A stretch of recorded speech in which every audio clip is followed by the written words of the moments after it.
Hello and welcome into 30 Minutes on Thunderbolt Radio and Digital. I'm Steve James, and we are talking about bees and honeybees and beekeeping on this weekend's program. We are joined by Bob Hathcock and James Prather. We're just going to call them Bob and JP for this program. They are with the Northwest Tennessee Beekeepers Association, and we're going to talk about the importance of the honeybee and how important it is that we have beekeepers in Northwest Tennessee. Guys, thank you so much for joining us and being part of the program today. It's good to see you. Good to have you on. Thank you for having us. All right, Bob, I'll start with you. How long have you been into beekeeping? I retired from the university, Steve, back in 2002 and picked up beekeeping as a hobby. So I've been in about 15 years. What made you think that this is something you wanted to get into? Well, I had been talking with my wife a number of years about doing this, and she said, they'll sting the kids, and then finally they'll sting the grandkids. And, of course, bees aren't aggressive. They just are protective. And so I finally convinced her to let me go to a beekeeping course, and I did, and fell in love with beekeeping and have enjoyed it ever since. And, JP, what about you? Mine is a little bit different. I was finishing up my career working with Farm Bureau, and my wife came to me and asked me, had I ever thought about keeping bees? And that thought had never run through my mind. I mean, I come from a farming background, sure, but keeping bees never came into my mind. But when my wife asked me that she was interested in it, so I said, man, I need it. I'm going to go with her. So I went to the bee school. It's been 3 years ago now, and got started. I went to the meetings for about a year, and then I got some bees 2 years ago and been enjoying them ever since. What is the role of the beekeeper? Is it a hobby? Is it a profession? Is it a necessity? What is the role of the beekeeper? Is it all of those? It's actually all of those, Steve. Yeah, bees are in trouble. Basically, the population is worldwide is decreasing, and some have said up to 50%, and a few people have said even a greater percentage of bee loss has occurred over the last several years, and that's related to a number of things we maybe have time to talk about a little bit later. Sure. But folks that just want to be hobbyists, just want to have 2 or 3 hives in their backyard, and that's not illegal. You can do that even in the city limit. These folks can contribute to the bee population and make an impact just by what they do, and can really enjoy it. Is that what got you into it? It's being as sort of a hobby, just something to do? Absolutely, Steve. Okay. I love it. I lost one of my eyes about 5 or 6 years ago. My wife said, you don't need to be in beekeeping. You may get stung. And I said, babe, I gotta do it. It's just something that's in my blood, and I have to do it. It's amazing when you can get in there and watch the bees. I love to even sit beside the hive, especially in the spring when you see the bees really, really working hard. They're bringing in pollen, they're bringing in nectar, and how they can come and deposit that at the hive, and then they take off, and they can fly up to 3 miles. Wow. To find their good pollen source or good nectar source. And then how can that bee fly back to the same place every time? And I was just fascinated by it. And another thing is everybody in the hive has a job. You're born into the job. I mean, you don't have a bad day. You don't get to take off because you're sick.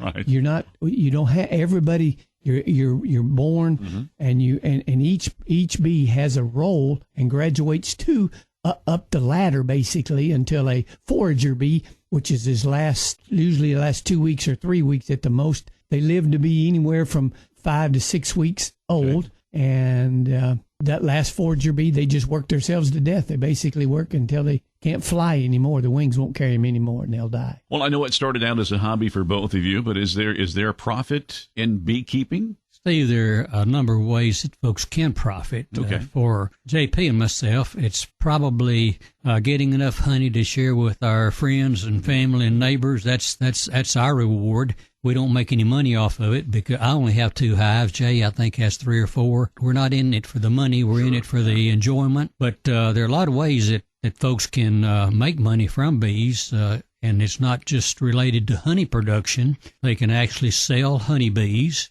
take a hive, split it, and sell those 2 splits. And that might bring them in a couple of $100 per split. So if they have a large number of hives, they can make some good money through splitting those hives. Some folks raise queens and sell those queens for maybe up to $50 a piece, and that's another area of honeybee production, beekeeping, that people can make money in.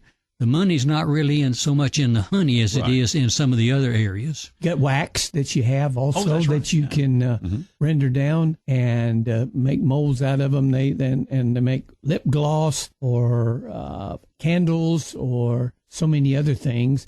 And each person, once you get involved with them, you'll find a niche that you like a little bit more. Most of the time, unless you get to be a giant beekeeper, as in numbers of hives, right. You'll pick, I like to make the wax, I like the molds and making those things, or candles or whatever that. I'm more into the honey. I just enjoy making honey. What makes it taste different? What plants cause it to be have a little bit of a different taste in those things. Mm-hmm.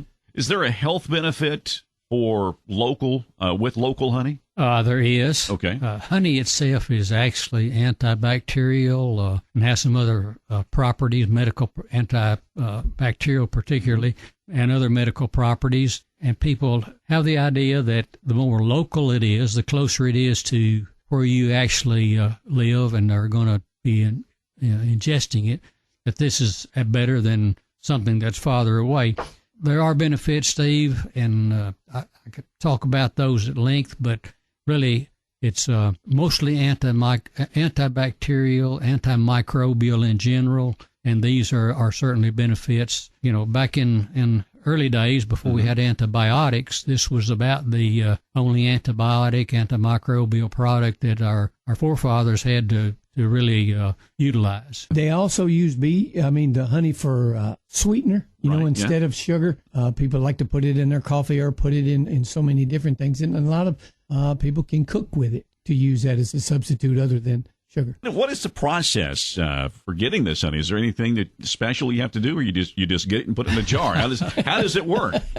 A number of years ago, maybe 50 years ago, a person could set a hive of bees out in their field and forget about them. Go back, in late June, July, somewhere along in there, take the honey off. There wasn't a lot of care of the bees at that point in time because the diseases and things that we have now that are such an issue did not exist. They've been introduced basically over the years, and as they have, you don't have a lot of predators for those diseases or those pests that they had in their natural area. So they've just caused us some real issues, particularly varroa mites. That's the number one problem that we experience these days, and it's not only is a parasite on the bees, but it also carries viruses, and those viruses present a problem. The basic process is the bee goes out, gets honey, nectar. They have a stomach that's called the crop or the honey stomach. They collect pollen and bring that in, and that pollen really is to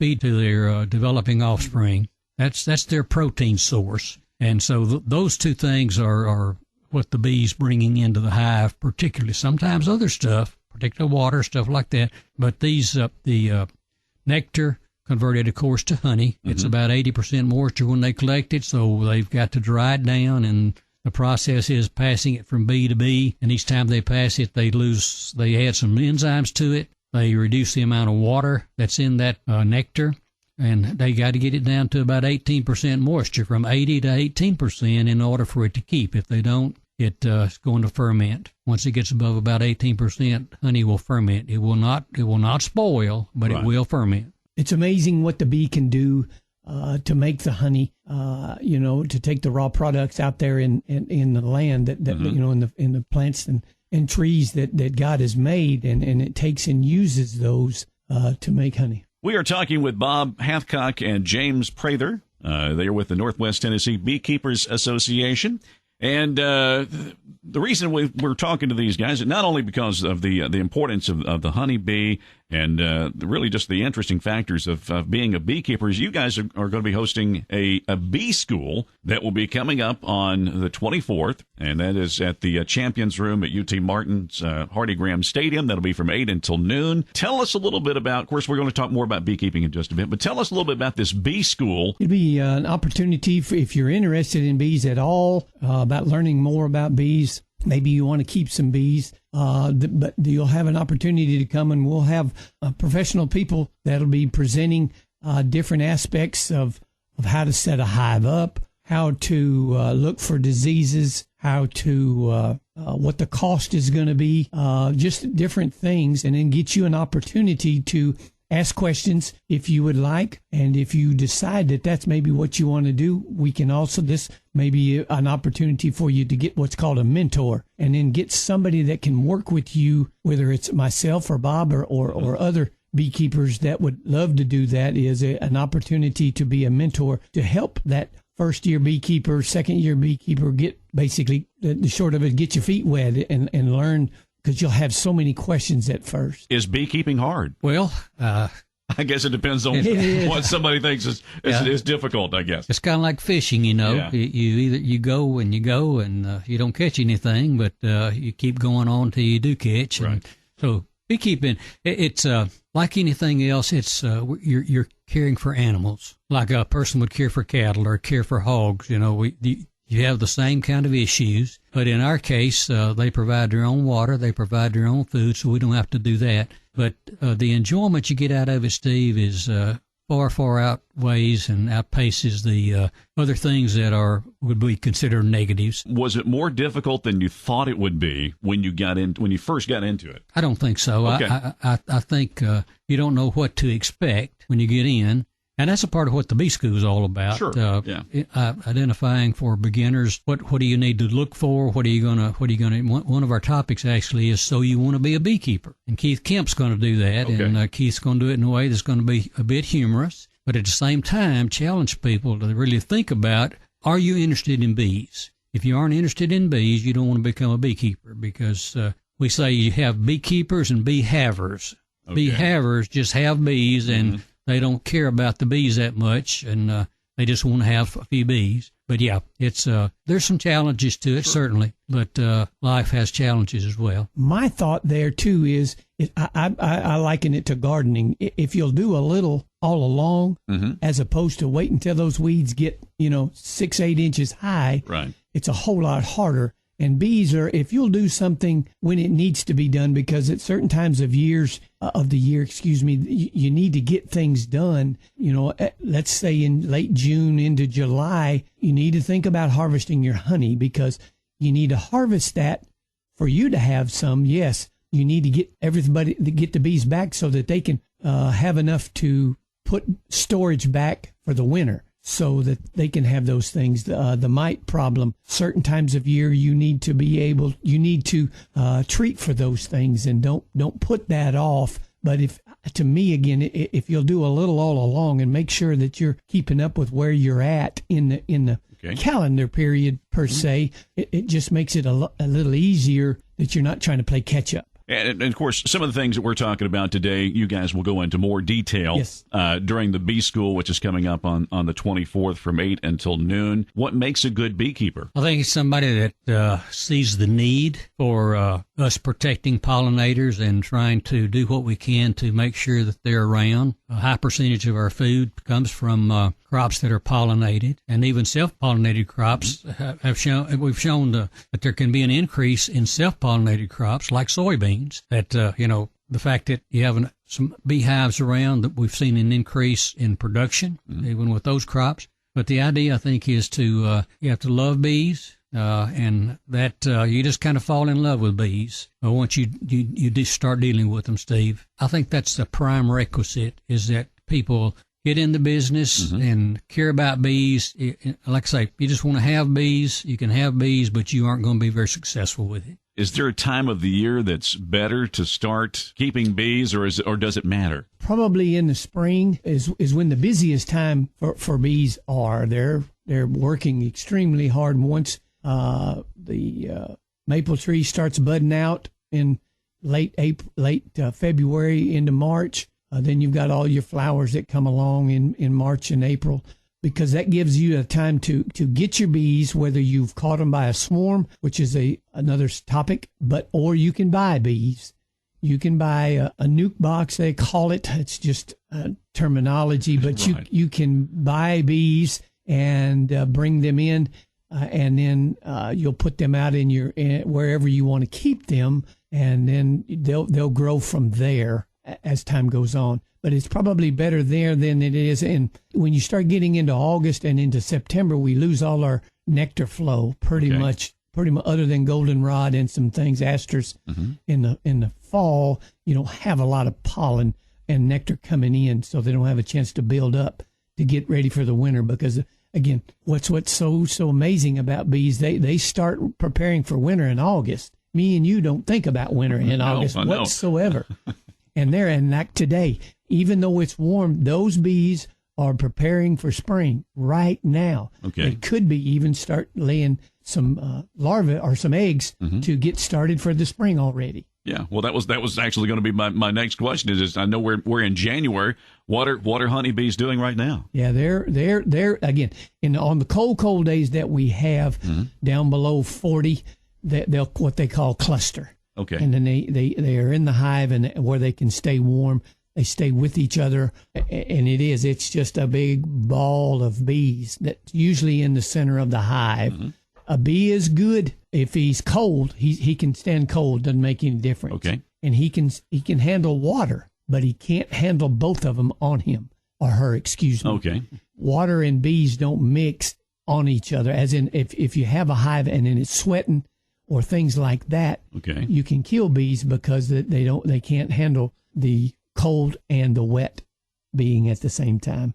Jay, like so many other people, talks about bees, but there are only a few he bees. Most of them are she bees. About 98 or 9% of the hive is females, and all the worker bees are females, and they're the ones that really do the work. They go out, pick up the nectar and the pollen, bring it back to the hive as a part of the latter part of their life. The males are there to mate with the female, mate with the queen. Queen's there to lay eggs, and basically for those two members of the caste, the queen and the drone, they have one responsibility, and that is either to lay eggs or to mate with the queen. And the workers are the ones that really do the work. But they're all females. What are some misconceptions about bees? That they're aggressive. That's the one thing most people every time.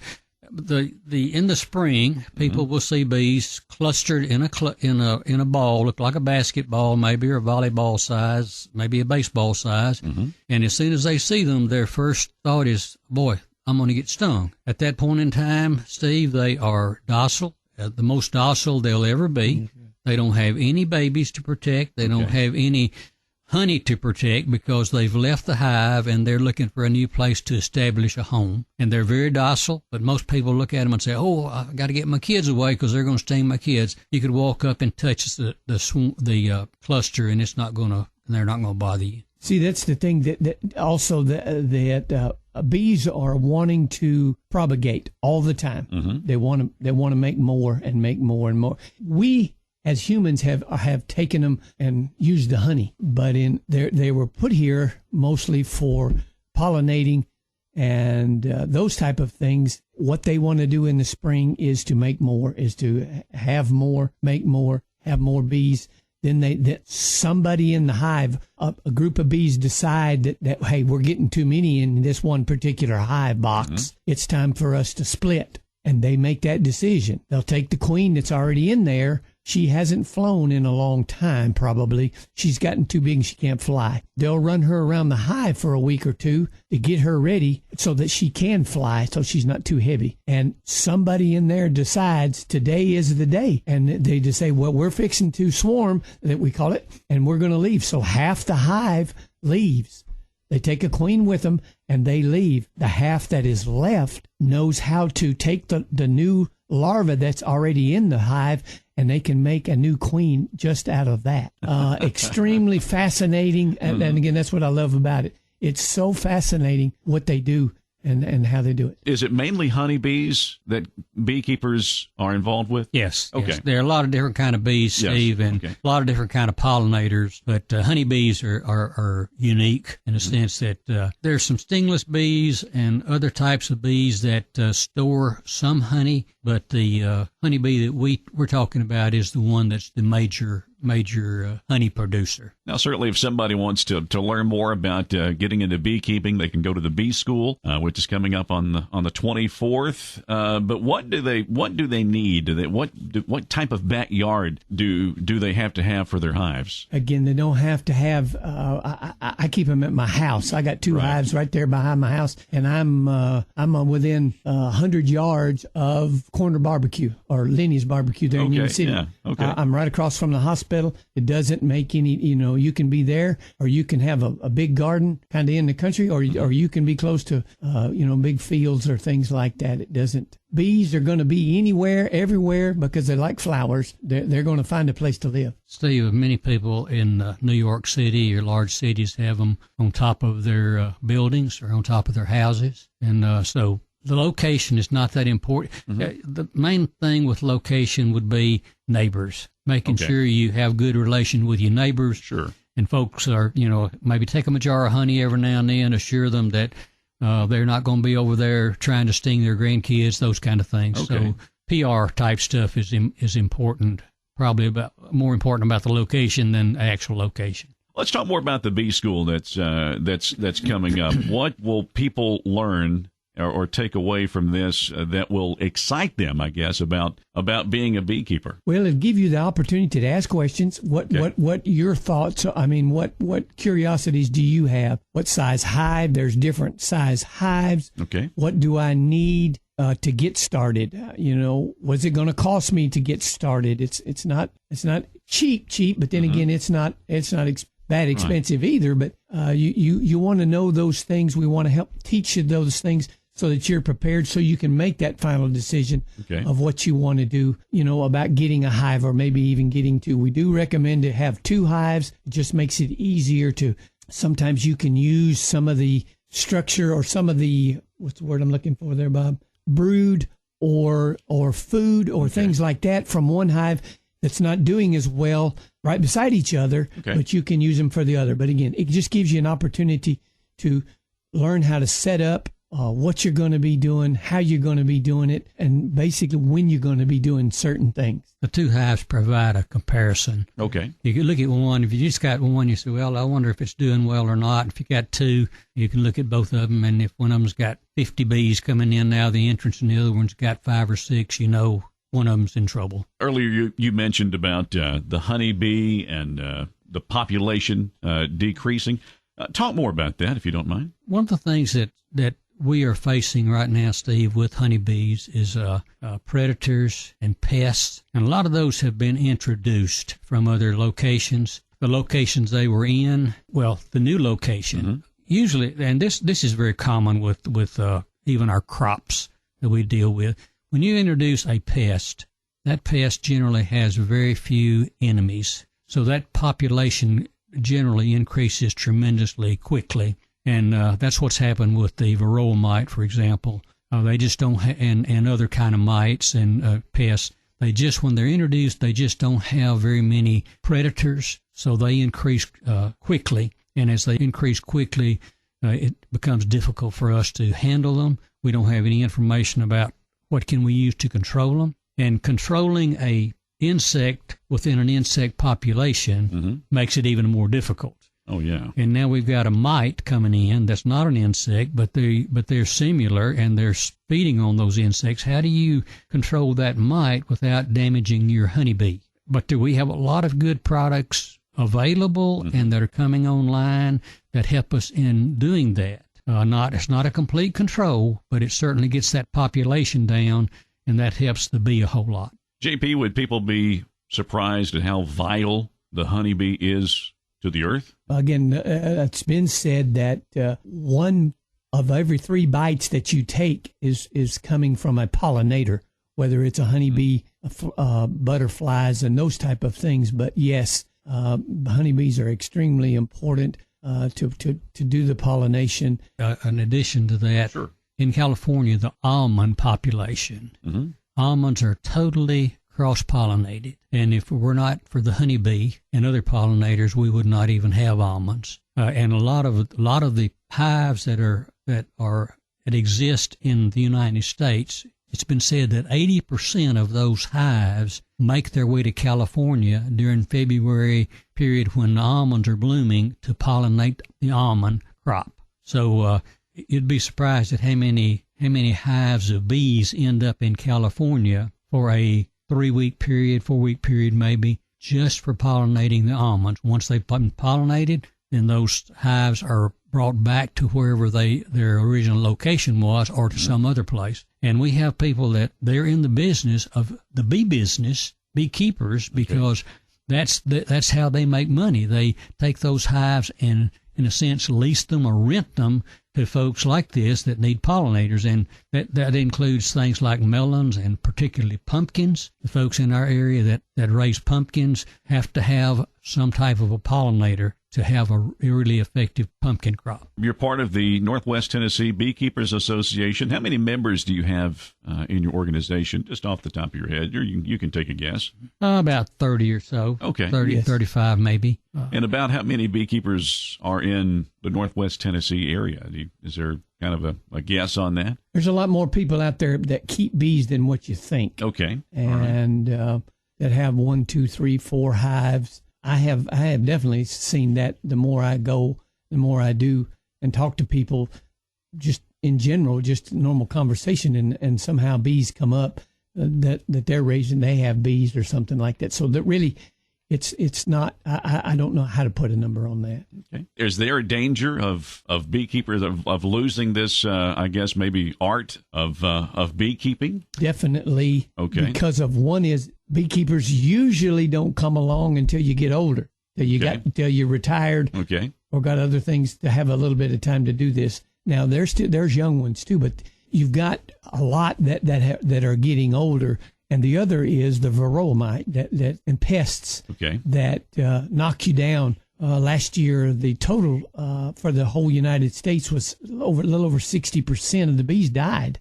and so you do that a time or two. You might not be as happy to go back and do it again. Usually us that keep smaller colonies of 1, 2, 3, 4, 5, 6 hives doesn't affect us as hard. Yes, I lost a hive of bees last year too, and I still don't know exactly what happened. But those things can be discouraging some too. Well, that's the bee school that is going to be coming up on January the 24th. If you want to learn more about the honeybee and beekeeping, what it takes to get into it, the equipment that you're going to need, Bob and JP will be there along with many others to answer your questions. And if you can't attend the bee school, certainly you can get in touch with you guys through your Facebook page as well. Yes. And you have a website as well. And I know it's NWT Bees on Facebook. It is, and it's the same on the website as well. NWTBees.com. Yeah. Okay, fantastic. Well, Bob Hathcock and James Prather with the Northwest Tennessee Beekeepers Association. I know there's so much more we could have talked about and covered, but you guys will do that at the Bee School coming up on the 24th. Again, that's going to be from 8 until noon. That's a Saturday, the 24th, from 8 till noon at the Champions Room at Hardy Graham Stadium at UT Martin. And this is a free course, right? No, there's a $20 charge. Oh, there is a $20 charge. Okay. But that includes their membership, which is $50, $15. Okay. So they become a member, Gotcha. and the $5 is just to kind of cover folks that are going to come in and help us and that kind of thing. Fantastic. Okay. Well, so $20 was still. Absolutely. Still very pretty cheap. Yeah, pretty cheap. That's right. Absolutely. Bob and JP, thank you so much for joining us on 30 Minutes. It's been very fascinating. Like I said, I know there's so much more we could have covered, but if they want to learn more, they can just go to your website. They can go to the Bee School as well. Yes. All right. Thank you. Gentlemen, thank you so much. Appreciate it. All right. That is Bob Hathcock, James Prather with Northwest Tennessee Beekeepers Association, and they have been our guest on this weekend's 30 Minutes. You've been listening to 30 Minutes, a community affairs program on Thunderbolt Radio. You can listen to this broadcast and others anytime by visiting thunderboltradio.com and following the Thunderbolt Radio and Digital YouTube page. Thanks for listening.